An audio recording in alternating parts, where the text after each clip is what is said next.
Exode, chapitre 9.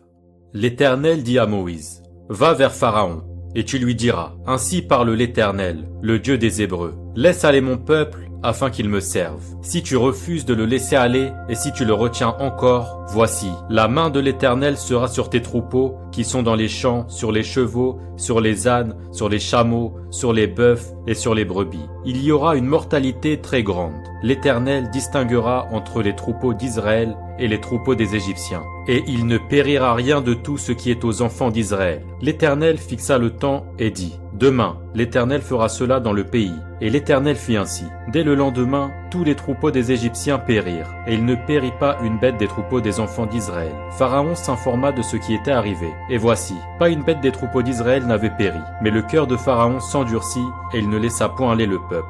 L'Éternel dit à Moïse et à Aaron, « Remplissez vos mains de cendres de fournaise, et que Moïse la jette vers le ciel, sous les yeux de Pharaon. Elle deviendra une poussière qui couvrira tout le pays d'Égypte, et elle produira dans tout le pays d'Égypte, sur les hommes et sur les animaux, des ulcères formés par une éruption de pustules. » Ils prirent de la cendre de fournaise et se présentèrent devant Pharaon. Moïse la jeta vers le ciel, et elle produisit sur les hommes et sur les animaux des ulcères formés par une éruption de pustules. Les magiciens ne purent paraître devant Moïse à cause des ulcères, car les ulcères étaient sur les magiciens comme sur tous les Égyptiens. L'Éternel endurcit le cœur de Pharaon, et Pharaon n'écouta point Moïse et Aaron, selon ce que l'Éternel avait dit à Moïse.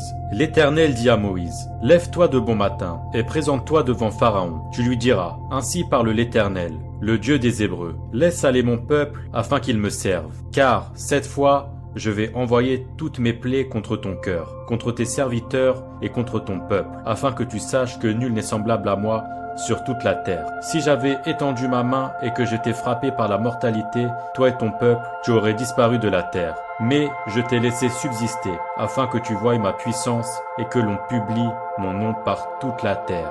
Si tu t'élèves encore contre mon peuple, et si tu ne laisses point aller, voici, je ferai pleuvoir demain à cette heure une grêle tellement forte qu'il n'y en a point eu de semblable en Égypte, depuis le jour où elle a été fondée jusqu'à présent. Fais donc mettre en sûreté tes troupeaux et tout ce qui est à toi dans les champs. La grêle tombera sur tous les hommes et sur tous les animaux qui se trouveront dans les champs et qui n'auront pas été recueillis dans les maisons, et ils périront. Ceux des serviteurs de Pharaon qui craignirent la parole de l'Éternel firent retirer dans les maisons leurs serviteurs et leurs troupeaux. Mais ceux qui ne prirent point à cœur la parole de l'Éternel laissèrent leurs serviteurs et leurs troupeaux dans les champs. L'Éternel dit à Moïse, « Étends ta main vers le ciel, et qu'il tombe de la grêle dans tout le pays d'Égypte, sur les hommes, sur les animaux, et sur toutes les herbes des champs dans le pays d'Égypte. » Moïse étendit sa verge dans le ciel, et l'Éternel envoya des coups de tonnerre et de la grêle, et le feu se promenait sur la terre. L'Éternel fit pleuvoir de la grêle sur le pays d'Égypte. Il tomba de la grêle, et le feu se mêlait avec la grêle. Elle était tellement forte qu'il n'y en a point eu de semblable dans tout le pays d'Égypte, depuis qu'il existe comme nation. La grêle frappa dans tout le pays d'Égypte, tout ce qui était dans les champs, depuis les hommes jusqu'aux animaux. La grêle frappa aussi toutes les herbes des champs, et brisa tous les arbres des champs. Ce fut seulement dans le pays de Goshen, où étaient les enfants d'Israël, qu'il n'y eut point de grêle. Pharaon fit appeler Moïse et Aaron, et leur dit, « Cette fois j'ai péché, c'est l'Éternel qui est le juste, et moi et mon peuple nous sommes les coupables. Priez l'Éternel pour qu'il n'y ait plus de coups de tonnerre ni de grêle, et je vous laisserai aller, et l'on ne vous retiendra plus. » Moïse lui dit, « Quand je sortirai de la ville, je lèverai mes mains vers l'Éternel, les coups de tonnerre cesseront, et il n'y aura plus de grêle, afin que tu saches que la terre est à l'Éternel.